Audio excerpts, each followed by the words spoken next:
Okay, we could go on with this all day. We could talk about how snow disappearance on Kilimanjaro is a phenomenon unrelated to global warming, how figures are cited for warming-related species extinction that have absolutely no evidence behind them, and how threats of tropical disease spread tend to be refuted by experts in immunology.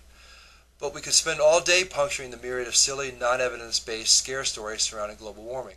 I want to move now to conclude with a brief discussion of policy alternatives. When backed into a corner on their science, most alarmists will fall back on the precautionary principle. The precautionary principle supposedly says that when there is even a low probability of something catastrophic happening, we should spend near infinite amounts of money to prevent even this small chance. They claim that this principle is somehow established, but in fact, we never follow it in any public policy discussions. If we did, we'd be building space lasers to deflect meteors or invading aliens, or we'd be actively addressing a future Medicare bankruptcy rather than making it worse. And contrary to what our parents always told us, procrastination isn't actually always a bad strategy. We are gaining wealth and new technology capabilities at such a rapid clip that problems that seem overwhelming today can be much easier to fix in a decade or so.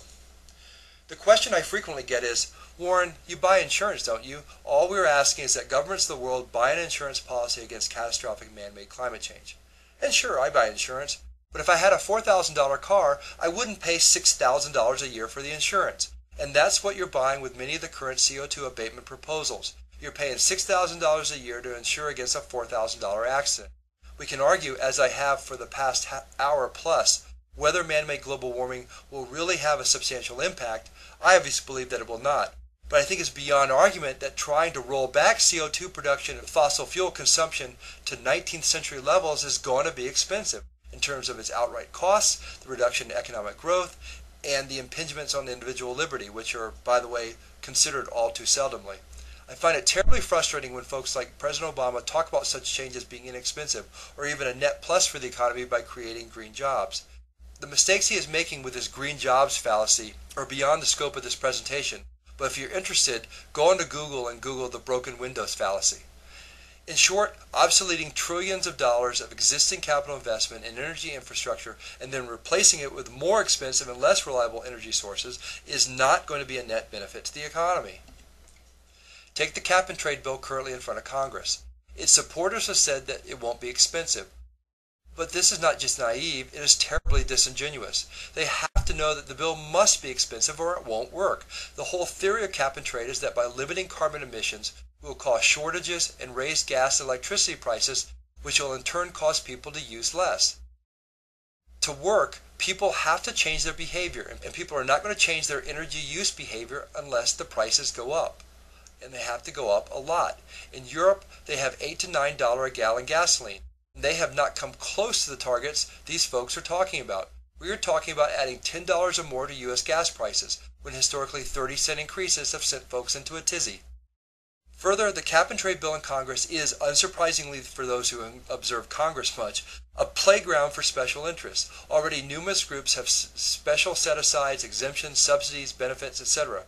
This group can only grow over time. Cap and trade is also a terribly regressive tax, hitting the poor the most. It hasn't worked in Europe. It's an accounting nightmare. This is a terrible insurance policy and it has expensive premiums and really doesn't prevent any risks.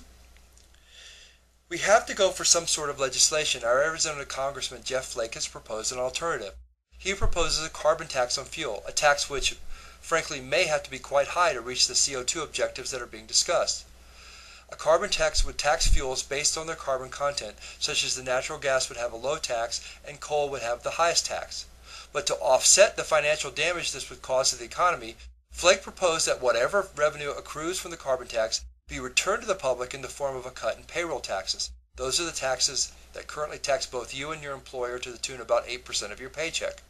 As a libertarian, I'm not much on any new taxes, but I'm fairly comfortable with substituting one regressive sales tax for another. In this case, replacing a regressive sales tax on labor with a regressive sales tax on fuel. Not only would this provide some sort of insurance policy against man-made climate change by reducing fossil fuel use, but it would also reduce the cost of labor, thus providing an incentive to increase employment. I want to conclude with one final point.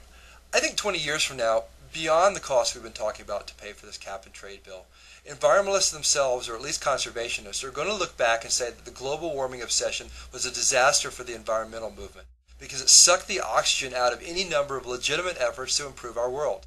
Environmentalists have gone all in on global warming, but with all their chips on one bet, their attention has lagged virtually everywhere else. I'll give you two examples. One is from the Beijing Olympics. Did you see the air pollution in Beijing? It was terrible. People were wearing masks in the street. I tell you right now, we have no idea how to have combustion economically without producing CO2. But we have a very good idea how to economically have combustion and have a growing society without making our air unbreathable. But the full force of our attention with China is on CO2, not on the air quality for their citizens. The other example is ethanol. Ethanol has gotten huge subsidies from Congress in the name of reducing global warming.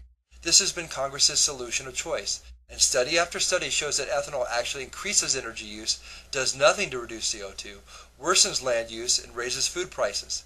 In the Amazon, the number one reason for destruction of the rainforest over the last decade or so has been clearing land for ethanol crops, part of Brazil's alternative fuel program that has actually garnered a lot of praise.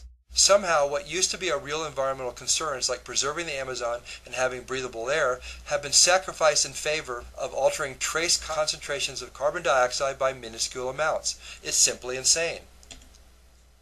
Anyway, I hope you've enjoyed Catastrophe Denied, and I appreciate your time. I do this out of passion and for fun, not for profit. My hobby is totally self-funded. I'm always up for giving this presentation to groups of 30 to 300. I charge no speaking fees, but I do need to figure out a way to efficiently get to wherever you are because, again, I pay for all the expenses out of my own pocket.